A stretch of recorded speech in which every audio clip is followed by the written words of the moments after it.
We're back, and this is the Now Morning Show. And Carrie, the COVID-19 is a health crisis, but it's also an economic crisis. That's right. And it's affecting persons sociologically and psychologically as well. And one area that this is happening is, of course, in the area of education, where students who perhaps were preparing for SCA and now are over anxious or because they're not sure when the day is coming, or parents themselves are overwhelmed with this new online learning technology that their children are going through, and so many more issues coming up from the socio and psychological aspects. So the guidance, the Ministry of Education, Student Support Services Division, they have put something in place, some measures to go online to support students and parents. And online to tell us more about it is Mary Bastian, Coordinator, Guidance and Counseling at the Student Support Services Division, as well as Natalie Robinson Arnold, Social Work Specialist, Student Support Services Division. Good morning. Good morning, Lisa. Good morning. So tell us what you guys have been finding before we talk about what solutions are in place. What are some of the challenges that have been coming up since the COVID-19 situation?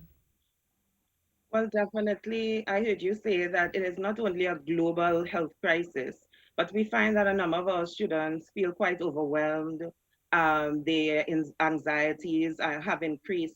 They are disappointed because of not being able to write some of the exams, etc. So we definitely recognize that we need to continue supporting them as we would normally support them on a face-to-face context, within a face-to-face context. Okay, so let's dial back a bit. So the Student Support Services Division would usually do what? You have counselors in the schools working with the students on a day-to-day basis? Yes, we do. Yes, we do. Okay, and how does this work usually in the school system? Just for persons who may not be familiar with the service. Okay, so for guidance and counseling, we normally support the academic, personal, social, and career development of all our students in the secondary and primary school system. And through face-to-face contact, we design and implement programs to address all their needs in the three components that I previously mentioned. And as well as we have counseling, we do psychoeducational sessions or group guidance, and I will let Mrs. Arnold continue as to how social work support. For us in social work, we do a lot of counseling, we do a lot of home visits, networking to external agencies, parenting and education programs, to name a few. Okay. And how are you going to translate this now? Because you would have been physically based in the schools, and counseling, it tends to be such an emotional experience.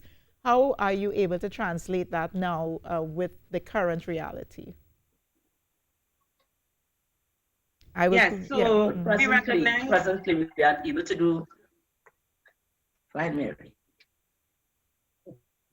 Mary? Yes, so sorry about that. Right, Mary. We recognize that we need to move all our services into the virtual environment. Right. And of course, that comes with some challenges, specifically for, as you have indicated, for counseling. However, both of our departments are working on having virtual counseling. Yes. There are going to be additional limits to issues such as confidentiality, etc. But even before this COVID crisis, online counseling has been an up and coming concept.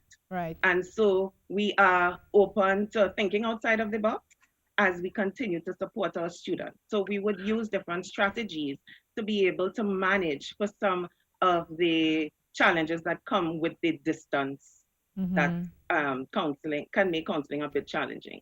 Natalie Robinson Arnold, so how are parents able to access the facility now, and how are you keeping in touch to monitor the students to ensure that they are okay?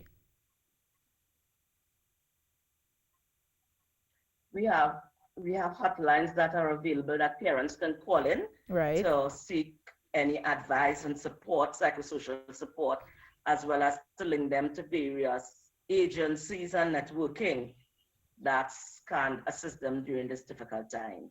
All right. And in terms of monitoring, I will also add yes, that we are also using the Ministry of Education's e-learning platforms, Mm-hmm. both the learn.moe.gov.tt as well as the meetmoe.moe.gov.tt, to be able to deliver our psychoeducational sessions that will focus on issues of helping students cope during this time, issues of self-development, self-care, social responsibility, etc., as well as deliver professional development and parent education sessions for our teachers and parents. Have you started the online counseling? And if so, do you find that the students are responding well to it?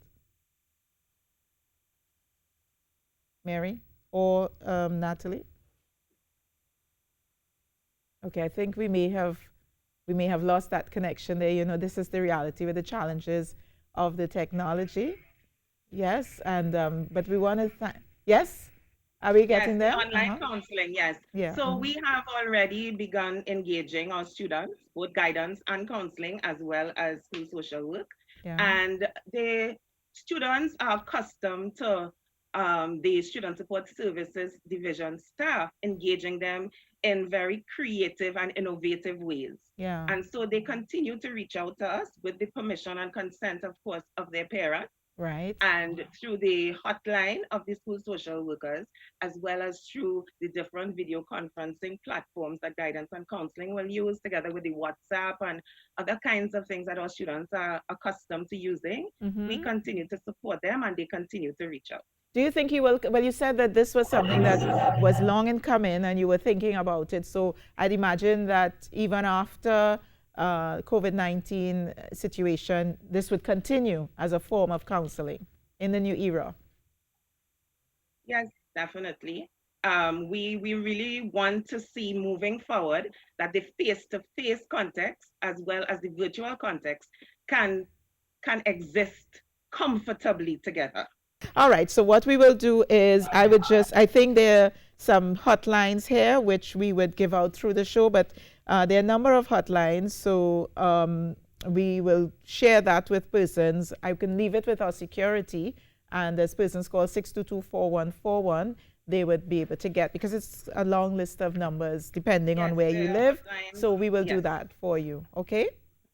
Great. All right. Challenges of technology, but thank you, Lisa. Yes, and I'm seeing it everywhere. Thank you so much, Mary Bastian, Coordinator, Guidance and Counseling at the Student Support Services Limited, and Natalie Robinson-Arnold, Social Work Specialist, Student Support Services as well. Thank you so much.